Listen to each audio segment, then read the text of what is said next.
Masih di program Impact dan kita lanjutkan perbincangan kita dengan Bapak Ahok atau Basuki Cahayapurnama yang tadi saya katakan sering atau akrab disapa sebagai Ahok, bakal calon wakil gubernur Jakarta, masih bakal calon oleh karena belum disetujui oleh KPUD dan mungkin sekitar bulan Mei tanggal 12 hal ini mungkin akan menjadi kepastian.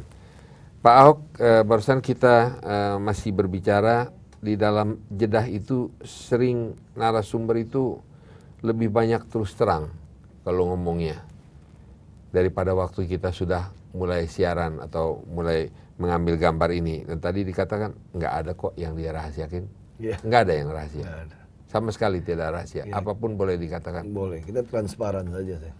Dan pada waktu itu PDIP kan mengatakan, Pak Ahok mengatakan, wah mereka tidak mau karena mereka mempunyai satu calon yang lain. Ya, tapi pada akhirnya memilih Pak Ahok juga pada waktu Pak Ahok sedang di dalam sidang, salah satu sidang, mendapat telepon. Dan telepon itu yang mengkonfirmasi bahwa Pak Ahok bisa diterima menjadi wakil oleh PDIP maupun oleh... Kalau Gerindra sudah dari sejak awal sudah tidak masalah, tapi Gerindra tidak bisa maju sendiri. Nah terakhir masih ada pengaruh dari Mas Prabowo, Gerindra kalau tidak mau menerima Jokowi dan Ahok atau salah satu, Gerindra memutuskan tidak mau mencalonkan siapapun.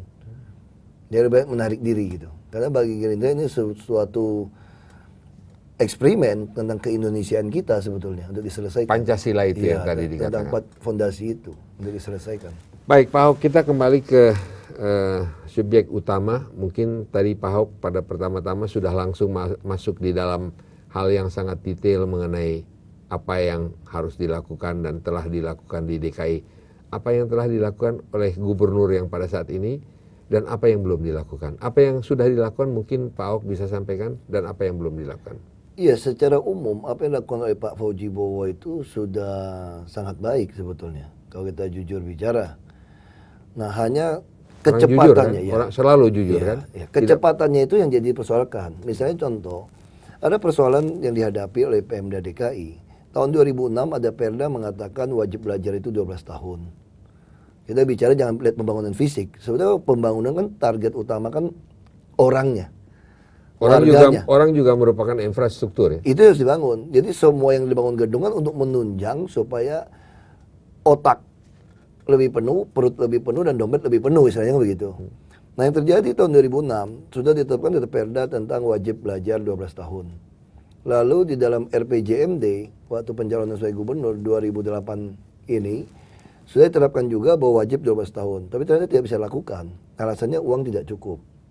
Nah yang perlu kita katakan kalau uang tidak cukup, tentu warga DKI ingin melihat kenapa nggak cukup.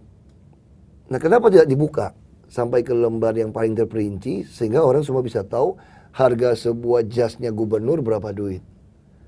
Baru warga bisa merasa senang kan. Kalau ada mengatakan tidak cukup. Nah sama juga proses kesehatan. Harusnya yang dilakukan adalah sistem kartu asuransi.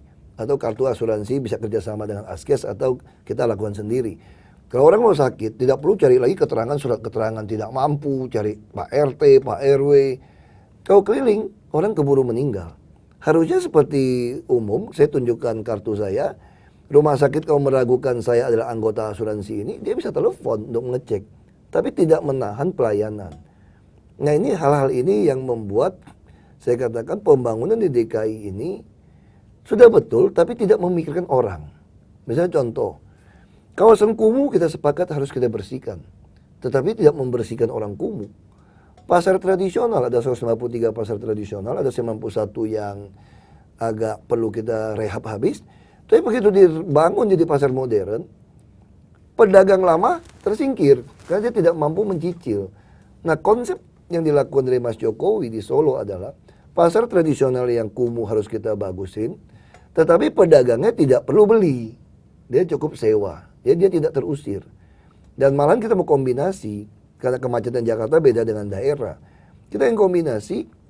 Banyak orang mengatakan kalau pola transportasi makro di DKI kita taat, kita ikutin, akan menyelesaikan kemacetan.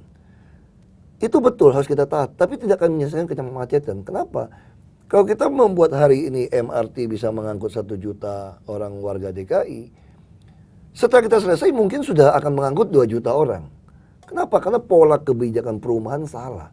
Kalau kita lihat membaca angka pertumbuhan populasi warga DKI, kita kaget. Nasional bisa 1,4. Tapi di DKI bisa 0,4. Seolah-olah orang DKI ini minus ini pertumbuhan penduduknya. Tapi di kota-kota penyangga, Bekasi, Depok, Tangerang itu, Bogor, pertumbuhannya di atas 4%. Ada yang 4,5, 4,8%. Artinya, berarti DKI ini seolah-olah tidak beranak banyak, yang di luarnya beranak banyak. Padahal bukan. Kalau kita terjemahkan lebih dalam secara ekonomi, orang Jakarta tidak mampu lagi beli rumah di Jakarta. Karena tanahnya terlalu mahal. Sementara pemerintah tidak pernah mau menyiapkan adanya rumah susun sewa murah, rumah susun subsidi.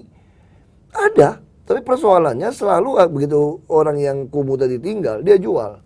Kenapa dia jual? Karena dia tidak sanggup membayar maintenance. Apa yang ingin Pak Ahok katakan? Nah, yang kami lakukan, kami akan membangun super blok. Apa yang ingin Anda katakan mengenai hal yang tadi? Yang ingin kami bahwa katakan, itu salah. Yang kami katakan, ini kebijakan kalau ini salah, Anda bangun infrastruktur berapapun hebat, tentu sudah bangun.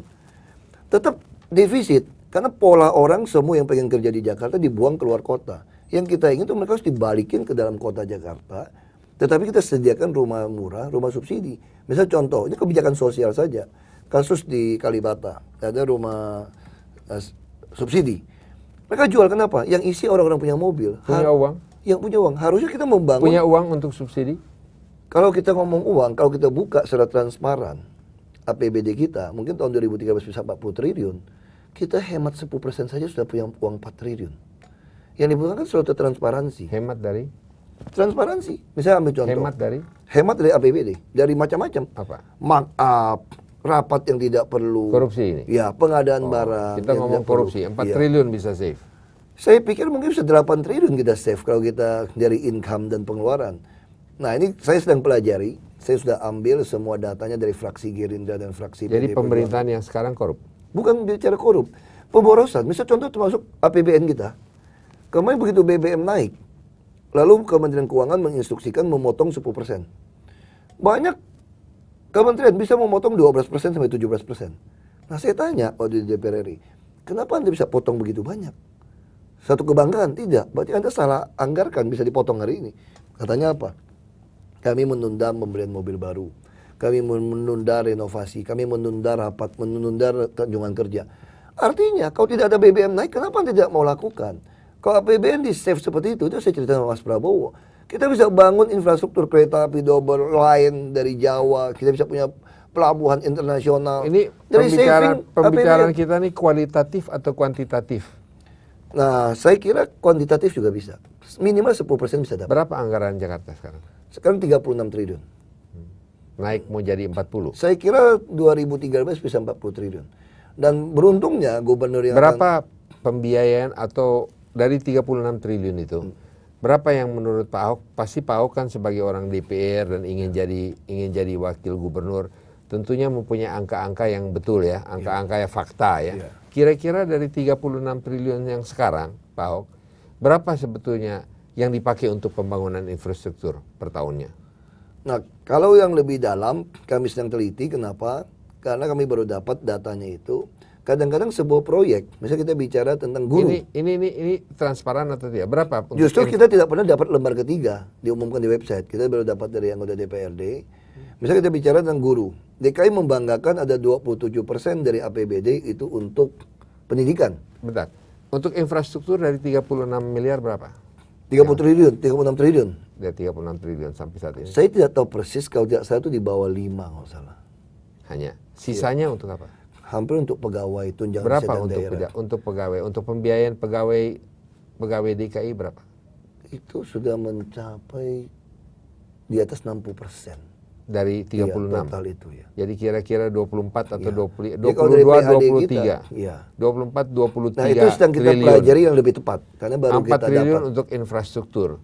Jadi sebetulnya yang masih tinggal untuk beresin pendidikan, kesehatan itu udah tinggal Pendidikan cukup besar. Pendidikan cukup besar. Berapa? Pendidikan tuh ada 20% lebih. Dari 36 itu. Iya, ada Jadi 27%. kira-kira 8. Iya, cukup besar, cukup membanggakan kalau pendidikan. Bentar Pak Yok, saya mau cuman agar supaya secara persis saya tidak tahu persis. Bukan, karena kalau baru tadi kan belajar. dikatakan 36 triliun. Iya. Kemudian untuk belanja pegawai itu sudah mencapai kira-kira 20 triliun. Ya, jadi tinggal 16. Kemudian ada untuk infrastruktur 4 triliun.